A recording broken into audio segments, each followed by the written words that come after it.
Impian tentang takdir. Kita semua punya impian. Kita semua ingin percaya dengan kedalaman jiwa kita bahwa kita punya karunia istimewa, bahwa kita bisa menghasilkan perbedaan, bahwa kita bisa menyentuh sesama dengan cara yang istimewa, dan bahwa kita bisa menjadikan dunia ini tempat yang lebih baik. Entah kapan dalam kehidupan kita, kita semua mempunyai visi tentang kualitas kehidupan yang kita inginkan dan yang pantas kita dapatkan. Akan tetapi, bagi banyak orang, impian tersebut telah demikian diwarnai oleh frustasi dan rutinitas kehidupan sehari-hari, sehingga bahkan tidak lagi berupaya mencapainya. Untuk sebagian besar orang, impiannya telah hilang bersamaan dengan kemauan untuk membentuk takdirnya. Banyak yang telah kehilangan kepastian yang menciptakan keunggulan sang pemenang. Upaya pencarian dalam kehidupan saya selama ini adalah untuk memulihkan impian itu dan menjadikannya kenyataan, untuk membuat setiap diri kita ingat dan menggunakan kuasa tak terbatas yang tidak aktif di dalam diri kita semua. Kebanyakan orang tidak sadar akan kapasitas raksasa yang dapat langsung kita kendalikan ketika kita memfokuskan segala sumber daya kita untuk menguasai suatu bidang tunggal dalam kehidupan kita. Fokus yang terkendali itu adalah ibarat sinar laser yang dapat menembus apapun yang tampaknya menghalangi Anda. Ketika kita fokus secara konsisten untuk peningkatan di bidang apapun, kita mengembangkan pembedaan yang unik tentang bagaimana caranya menjadikan bidang tersebut lebih baik. Suatu alasan demikian sedikit, orang yang mencapai apa yang benar-benar diinginkan adalah karena tidak pernah mengarahkan fokus, tidak pernah mengkonsentrasikan kuasa. Kebanyakan orang hidup coba-coba, tidak pernah memutuskan untuk menguasai apapun secara khusus. Kebanyakan orang gagal dalam kehidupan hanya karena mereka fokus pada perkara-perkara sepele. Salah satu pelajaran utama kehidupan adalah belajar memahami apa yang membuat kita melakukan apa yang kita perbuat. Apakah yang membentuk perilaku manusia? Jawaban terhadap pertanyaan inilah yang memberikan kunci-kunci penting untuk membentuk takdir Anda sendiri. Apakah yang membedakan kualitas kehidupan seseorang? Bagaimanakah demikian sering orang yang demikian sederhana awalnya dan demikian memilukan latar belakangnya berhasil, terlepas dari semuanya itu, untuk menciptakan kehidupan yang menginspirasi kita? Sebaliknya demikian banyak orang yang dilahirkan dalam lingkungan istimewa dengan segala sumber daya untuk sukses di ujung jarinya, berakhir gendut, frustasi, dan sering kecanduan bahan kimia? Apakah yang menyebabkan kehidupan sebagian orang itu menjadi teladan, dan kehidupan orang lainnya mencemaskan? Apakah rahasia yang menciptakan kehidupan yang bergairah, bahagia, dan penuh syukur pada banyak orang? Sementara bagi yang lain, mungkin motonya adalah, apakah hidup hanya begini saja? Ajukanlah pertanyaan-pertanyaan yang memberdayakan kepada diri Anda sendiri. Bagaimanakah aku bisa langsung mengendalikan kehidupanku? Apakah yang bisa aku perbuat hari ini, yang bisa menghasilkan perbedaan yang bisa membantuku maupun orang lain membentuk takdir kami sendiri? Bagaimanakah aku bisa berkembang, belajar, bertumbuh, dan membagikan pengetahuan tersebut kepada orang lain dengan cara yang berarti dan menyenangkan? Kita semua berada di bumi ini untuk memberi kontribusi sesuatu yang unik, bahwa di dalam diri kita masing-masing ada suatu karunia istimewa. Kita semua mempunyai raksasa tidur di dalam diri kita. Kita masing-masing mempunyai talenta, karunia, kejeniusan kita sendiri yang menunggu digali. Mungkin talenta kesenian atau musik. Mungkin cara istimewa untuk berhubungan dengan orang-orang yang Anda kasihi. Mungkin kejeniusan menjual atau berinovasi atau menjangkau dalam bisnis atau karier Anda. Kita semua punya keunikan masing-masing dan kesempatan yang sama untuk mengalami kehidupan dengan sepenuhnya.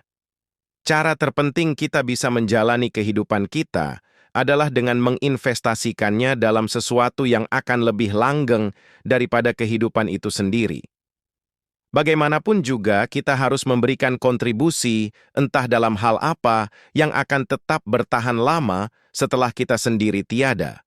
Sumber daya yang kita butuhkan untuk mengubah impian kita menjadi kenyataan, itu ada di dalam diri kita, hanya menunggu saat kita memutuskan untuk bangun dan mengklaim hak kita sejak lahir.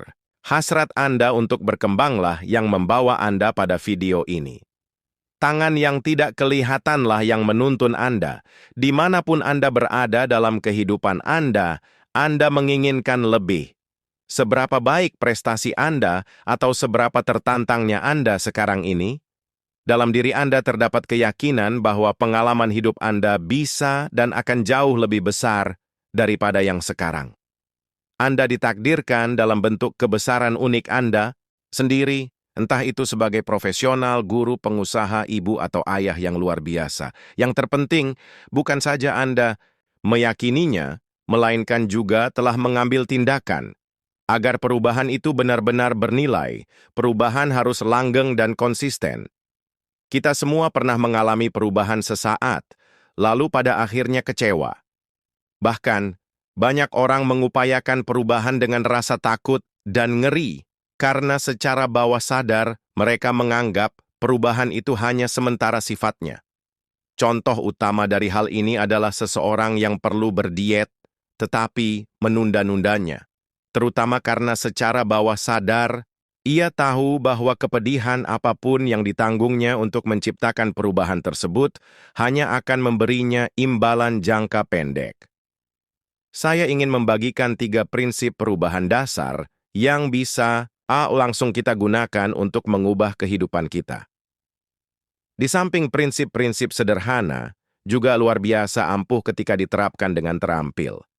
Inilah perubahan-perubahan yang sama persis, yang harus diadakan seorang individu untuk menciptakan perubahan pribadi, yang harus diadakan sebuah perusahaan untuk memaksimalkan potensinya, dan yang harus diadakan sebuah negara untuk mendapatkan tempatnya di dunia. Kenyataannya, sebagai komunitas dunia, inilah perubahan-perubahan yang harus kita semua lakukan untuk memelihara kualitas kehidupan di seluruh dunia. Langkah pertama, naikkanlah standar-standar Anda. Setiap kali Anda dengan tulus ingin mengadakan perubahan, hal pertama yang harus Anda lakukan adalah menaikkan standar-standar Anda. Yang mutlak paling penting adalah mengubah apa yang Anda tuntut terhadap diri sendiri. Tulislah segala hal yang tidak lagi Anda terima dalam kehidupan Anda, segala hal yang tidak lagi Anda toleransi, dan segala yang Anda cita-citakan.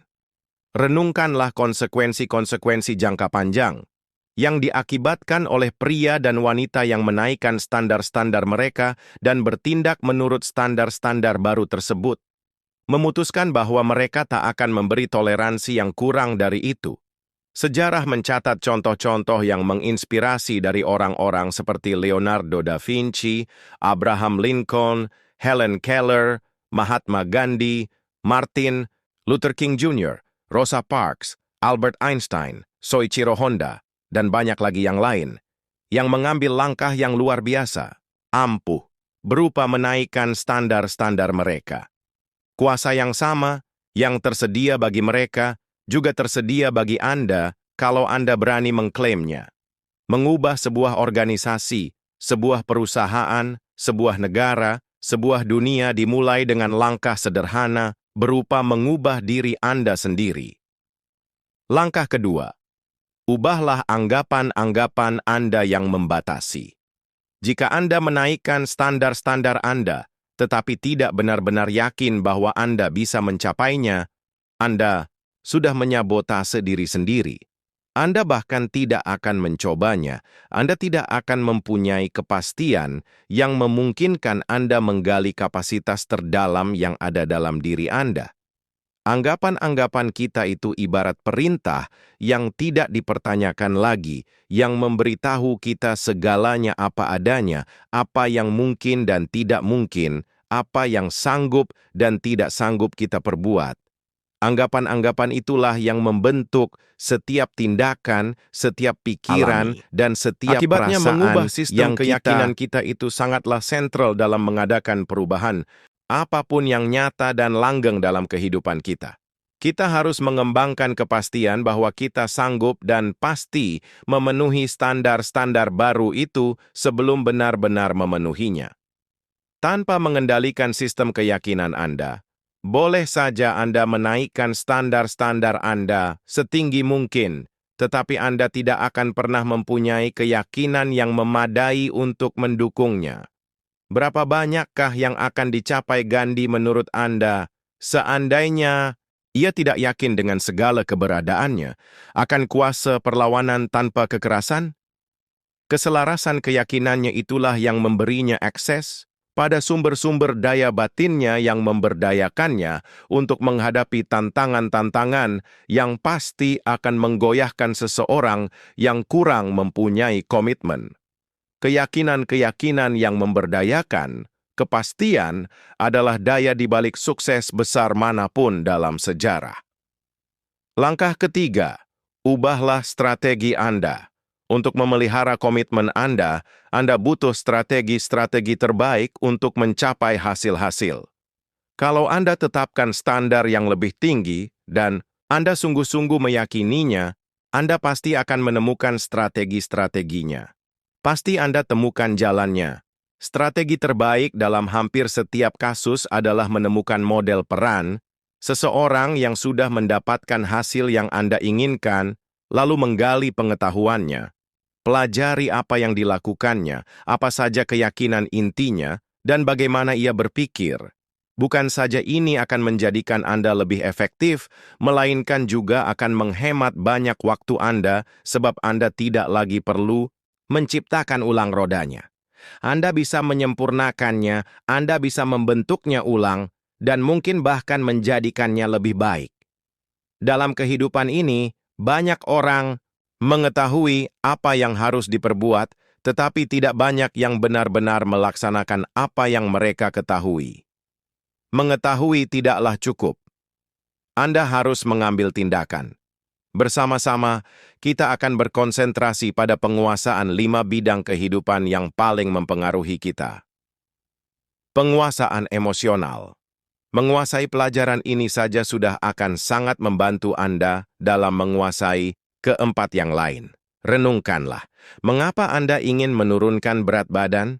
Apakah hanya agar lemak tubuh Anda berkurang? Atau karena bagaimana perasaan Anda nantinya menurut Anda? Setelah Anda membebaskan diri dari berat yang berlebihan itu, menjadi lebih energik dan penuh vitalitas, menjadi lebih menarik bagi orang lain, dan menjadi lebih yakin dan punya harga diri, dapat dikatakan semua yang kita lakukan adalah untuk mengubah perasaan kita, tetapi kebanyakan orang kurang atau tidak terlatih melakukan ini dengan cepat dan efektif.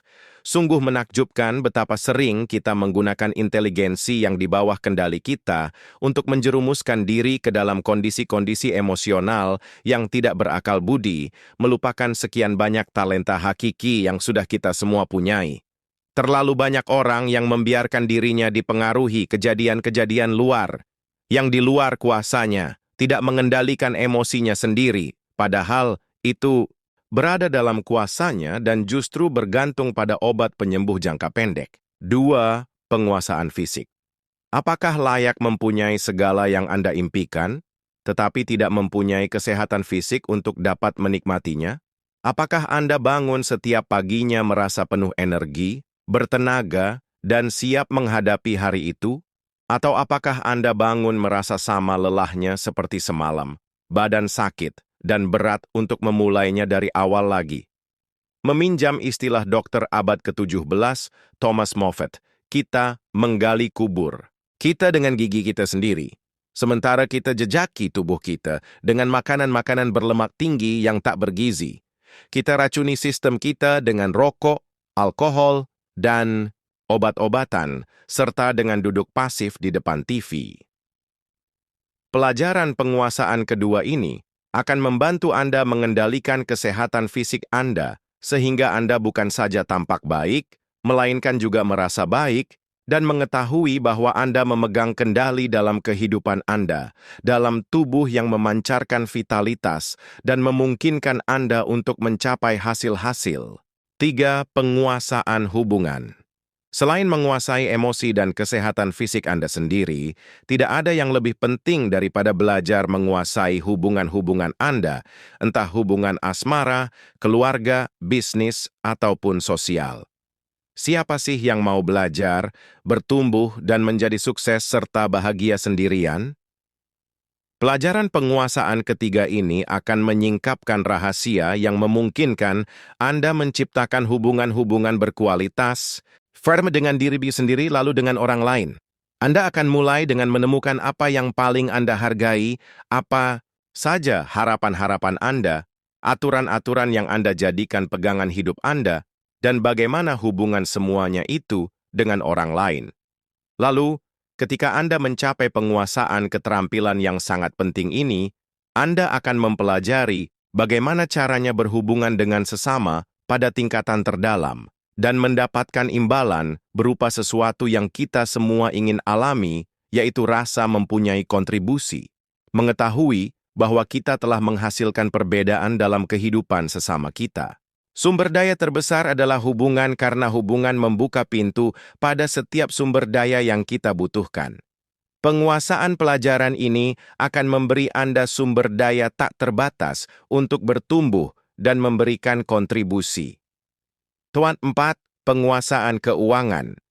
Pelajaran penguasaan keempat ini akan mengajari Anda bagaimana caranya melampaui sasaran, sekadar bertahan pada tahun-tahun senja kehidupan Anda, dan bahkan sekarang. Beberapa orang beruntung hidup di masyarakat kapitalis karena mereka mampu mewujudkan impian. Akan tetapi, kebanyakan orang mengalami tekanan keuangan terus-menerus, dan kita berkhayal bahwa mempunyai uang lebih banyak akan melegakan kita dari tekanan tersebut. Inilah ilusi besar kebudayaan. Yakinlah bahwa semakin banyak uang yang Anda miliki, semakin besarlah tekanan yang akan Anda rasakan. Kuncinya bukanlah sekadar mengejar kekayaan, melainkan mengubah anggapan-anggapan dan sikap-sikap Anda mengenai hal itu, sehingga Anda memandangnya sebagai sarana memberi kontribusi, bukan sarana dan tujuan akhir kebahagiaan. Untuk membentuk takdir keuangan berlimpah, Anda harus terlebih dahulu belajar bagaimana caranya mengubah apa yang mengakibatkan kelangkaan dalam kehidupan Anda, lalu bagaimana caranya mengalaminya secara konsisten, nilai-nilai, keyakinan-keyakinan, dan emosi-emosi yang bersifat prinsip untuk mengalami kekayaan dan memegangnya serta mengembangkannya. Kemudian Anda mendefinisikan sasaran-sasaran Anda membentuk impian-impian Anda dengan mata tertuju pada tercapainya, tingkatan kesejahteraan yang setinggi mungkin, memenuhi Anda dengan kedamaian pikiran dan membebaskan Anda untuk menantikan dengan gembira segala kemungkinan yang diberikan oleh kehidupan. 5. Penguasaan waktu. Mahakarya itu membutuhkan waktu. Namun, berapa banyakkah di antara kita yang benar-benar tahu bagaimana caranya menggunakan waktu? Yang dimaksud bukanlah manajemen waktu, melainkan benar-benar mendistorsikan waktu dan memanipulasikannya sehingga waktu menjadi sekutu, bukannya musuh Anda. Pelajaran penguasaan kelima ini akan mengajari Anda, pertama-tama bagaimana evaluasi-evaluasi jangka pendek dapat menuntun pada kepedihan jangka panjang. Anda akan belajar bagaimana caranya mengambil keputusan nyata dan bagaimana caranya mengelola hasrat Anda akan kepuasan seketika, sehingga memungkinkan ide-ide, ciptaan-ciptaan Anda, bahkan potensi Anda sendiri ada waktu untuk berbuah banyak. Bagaimana caranya merancang peta-peta dan strategi-strategi yang diperlukan untuk menindaklanjuti keputusan Anda, menjadikannya nyata dengan kesediaan untuk mengambil tindakan besar, kesabaran untuk mengalami waktu jeda, dan fleksibilitas untuk mengubah pendekatan Anda sesering yang diperlukan. Begitu Anda menguasai waktu, Anda akan mengerti betapa benarnya bahwa kebanyakan orang terlalu melebih-lebihkan apa yang sanggup mereka capai dalam setahun dan terlalu meremehkan apa yang sanggup mereka capai dalam 10 tahun.